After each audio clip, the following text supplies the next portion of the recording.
আসসালামু আলাইকুম। কেমন আছেন সবাই? আশা করি আপনারা সবাই আল্লাহর অশেষ মেহেরবানিতে অনেক অনেক ভালো আছেন, সুস্থ আছেন, নিরাপদে আছেন। আমিও আলহামদুলিল্লাহ আমার পরিবারের সবাইকে নিয়ে ভালো আছি।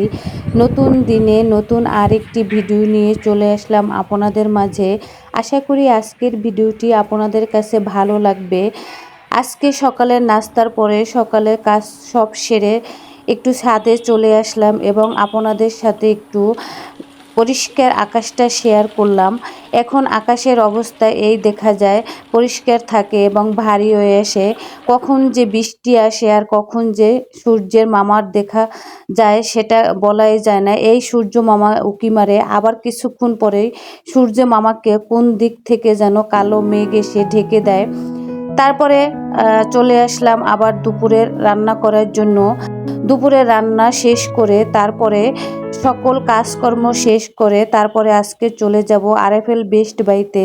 আজকে আরএফএল বেস্ট বাইতে গিয়ে আমার এবং আমার ছেলের শখের কিছু জিনিস কেনাকাটা করব, সেগুলোই আজকে আপনাদের সাথে শেয়ার করব।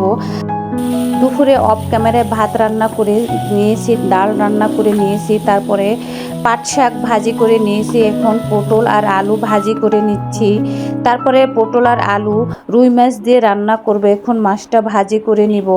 আমি যখন পটল আলু দিয়ে কোনো তরকারি রান্না করি তখন আমি এইভাবে রান্না করি। এইভাবে রান্না করে খেয়ে দেখবেন অনেক মজা হয়।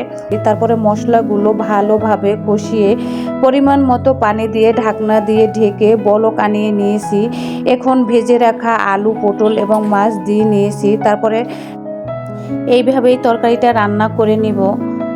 আপনারা যারা এই মুহূর্তে আমার ভিডিওটির সাথে আছেন একটি লাইক দিতে ভুলে গিয়েছেন, প্লিজ একটি লাইক দিয়ে আমার ভিডিওটি কন্টিনিউ করবেন।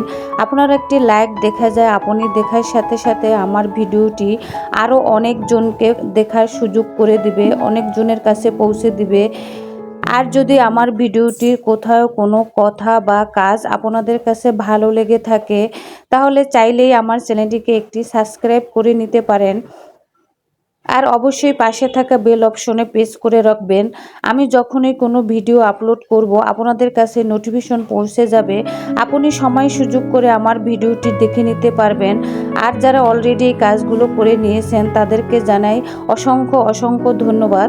তারপরে রান্নার পরে চলে আসলাম। এই যে হঠাৎ করে মেহমান চলে এসেছে, প্রচণ্ড গরম, আপনাদের ভাইয়ে বলতেছে ঠান্ডা পানি দিয়ে তারপরে শরবত করে দাও। তারপরে এই যে মেহমানদের শরবত করে দিচ্ছি। আরও কিন্তু মেহমানদের জন্য চা, বিস্কিট, ফল কেটে দিয়েছি, সেগুলো আর আপনাদের সাথে শেয়ার করিনি। তারপরে এই যে চলে আসলাম সেই আমার কাঙ্ক্ষিত স্বপ্ন পূরণ করার পথে। এখন সারা দিনের কাজকর্ম সেরে বিকেলবেলা চলে যাচ্ছি আরএফএল বেস্ট বাইতে। চলে আসলাম আমার স্বপ্নের সেই কেনাকাটা করার জন্য আরএফএল বেস্ট বাইতে। এই যে বিসমিল্লাহ বলে ঢুকে গেলাম আরএফএল বেস্ট বাইতে, আমি আর আমার ছেলে। তারপরে এই যে দেখেন এই যে মেয়ে বাবুটা আমার দিকে তাকিয়ে আছে, আমি মোবাইল ধরে, তার জন্য মেয়েটা আমাকে দেখতেছে। তারপরে এসে আমার ছোট ছেলের জন্য একটা মগ কিনবো, সেই মগগুলো দেখতেছি আর আপনাদের সাথে প্রাইসটা শেয়ার করতেছি।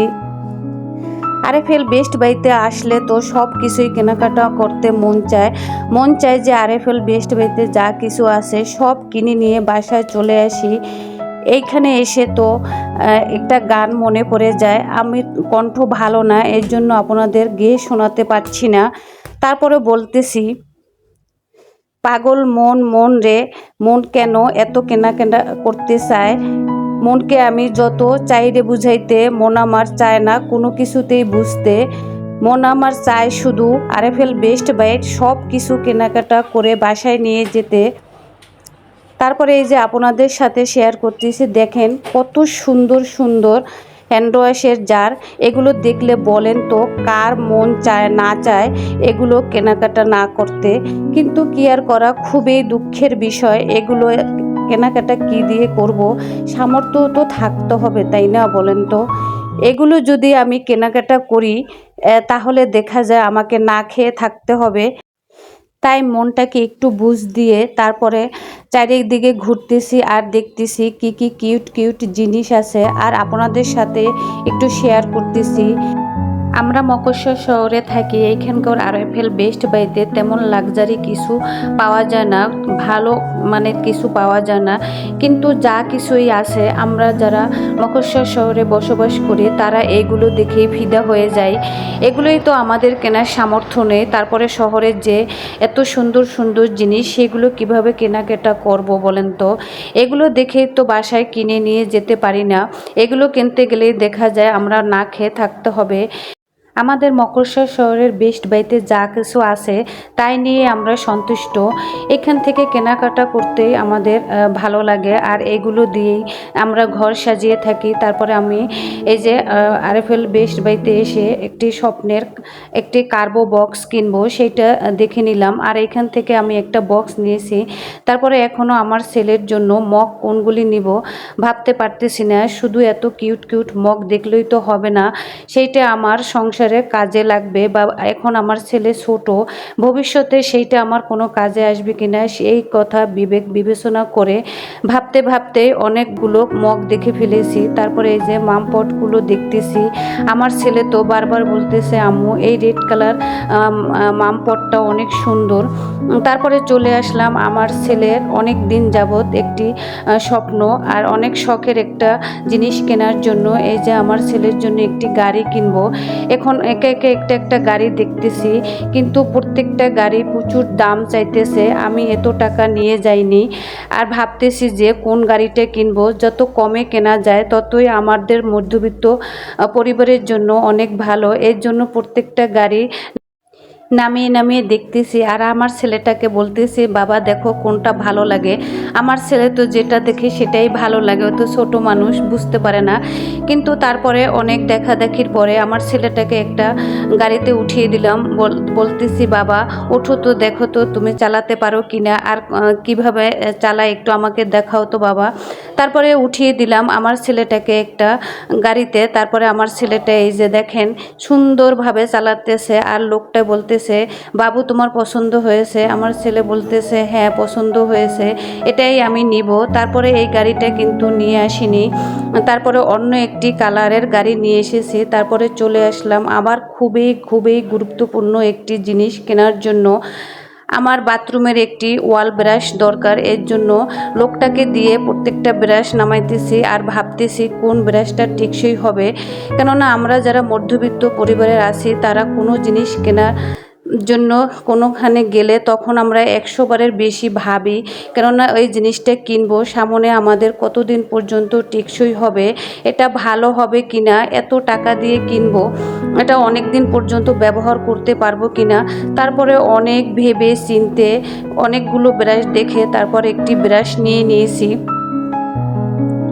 ব্রাশটা নেওয়ার পরে যখন অন্যদিকে ঘুরবো, ক্যামেরাটা ঘুরিয়েছি, তখনই দেখলাম এই সুন্দর একটি কিউট জিনিস। কিন্তু এই কিউট জিনিসটা দেখলে কি হবে, এটার প্রচুর দাম। তারপরে ভাবলাম এই জিনিসটা নিয়ে কি হবে, এটা তো আমার কোনো প্রয়োজন নেই, একটা একটু অপ্রয়োজনীয় জিনিস। তারপরে অনেকক্ষণ পর্যন্ত এটাকে ঘুরিয়ে ফিরিয়ে দেখার পরে সুন্দর করে সাজিয়ে রেখে দিয়েছি, আর মনটাকে বুঝ দিয়েছি কি দরকার এটা আমার নেওয়ার, এটার কোনো দরকার নেই। তারপরে চোখে পড়লো সুন্দর কিউট কিউট ছোট বাচ্চাদের মগ।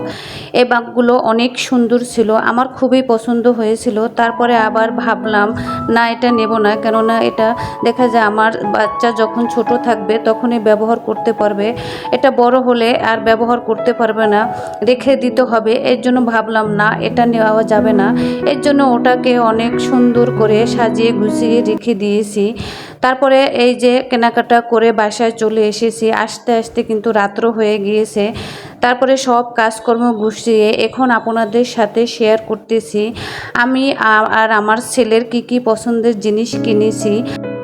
এই যে দেখাচ্ছি আমার ছোট ছেলের জন্য পানির কি মগ কিনেছি, দেখেন ছেলেরও কাজে লাগবে, মা ও বাবারও কাজে লাগবে, মানে সবাই এই মগে পানি খেতে পারবে, সেই চিন্তা ভাবনা করে এই মগটা নিয়ে এসেছি। এটা কিন্তু একটু সাইজে ছোট, তারপরেও দেখা যায় এটা আমার ছেলে পানি খাবে, তারপরেও কিন্তু আমরাও সবাই ব্যবহার করতে পারবো।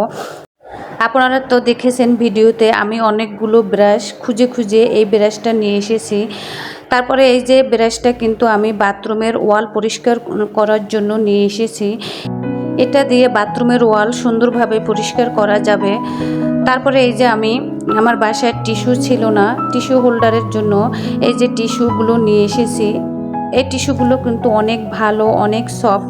আরএফএল বেস্ট বাইয়ের টিস্যুগুলো অনেক ভালো। তারপরে এই যে নেইল কাটার, আমার বড় ছেলে যখনই কোনো নেইল কাটার নিয়ে আসি তখনই ও চুপি চুপি বাসা থেকে নেইল কাটারগুলো মাদ্রাসায় নিয়ে যায়। ওর যে কত নেইল কাটার লাগে, দেখা যায় এক সপ্তাহ পর পরই নেইল কাটার দরকার হয়, কেননা মাদ্রাসায় নিলে সেটা আর ফিরে আসে না। তারপরে আমার ছেলের জন্য যে কি গাড়ি নিয়ে এসেছি তা তো আপনারা ভিডিওতে দেখতেই পারলেন। আল্লাহ হাফেজ।